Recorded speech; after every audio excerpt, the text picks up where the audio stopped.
Hi dear friends, அஸ்ஸலாமு அலைக்கும். நம்ம இப்போ பண்ண போகிறது மசாலா கட்டி. இதுக்கு ஃபஸ்ட்டு ப்ரெட்டை எடுத்து குட்டி குட்டியாக கட் பண்ணி ஒரு பேனில் கொஞ்சமாக பட்டர் விட்டு ப்ரெட்டை போட்டு நல்லா வதக்கி எடுத்துக்கணும். தென் அதே பேனில் கொஞ்சமாக ஆயில் விட்டு சீரகம் இருக்குல்ல, குறிஞ்சீரகம் அதை அப்படியே மலை சாரல் போல் லைட்டாக தூவி விட போகிறோம். தென் ஒரு பச்சை மிளகாயை சாப் பண்ணி எடுத்து அதை இதோட ஆட் பண்ணி நல்லா வதக்கணும். தென் ஒரு ஆனியன் எடுத்துக்கணும், அதையும் குட்டி குட்டியாக சாப் பண்ணி இதோட ஆட் பண்ணிக்கணும். அதையும் போட்டு நல்லா வதக்கணும்.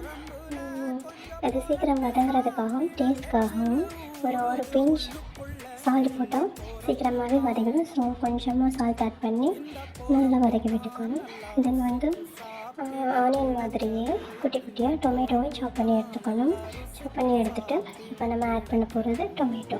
ஒரு டொமேட்டோ போதும். ஸோ அதையும் இதோட ஆட் பண்ணி நல்லா சுருண்டு வதங்குற அளவுக்கு கிளறி விட்டுட்டே இருக்கணும். இதுக்கும் கொஞ்சம் சால்ட் போட்டால் சால்ட் டொமேட்டோவுக்கும் நல்லா இறங்கி நம்ம வேஸ்ட் பண்ணுற மாதிரி இருக்காது, எடுத்து தூர போடுற மாதிரி இருக்காது.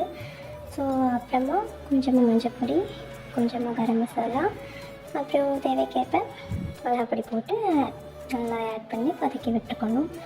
அதுக்கப்புறமா டேஸ்ட்காக டொமேட்டோ சாஸ் இருக்குல்ல, அதை ஒரு தேவைக்கேற்ப எவ்வளோனாலும் நீங்கள் ஆட் பண்ணிக்கலாம். உங்களுக்கு ஸ்வீட்டாக வேணும்னா இன்னும் கொஞ்சம் 2 ஸ்பூன் 3 ஸ்பூன்ஸ் ஆட் பண்ணிக்கலாம்.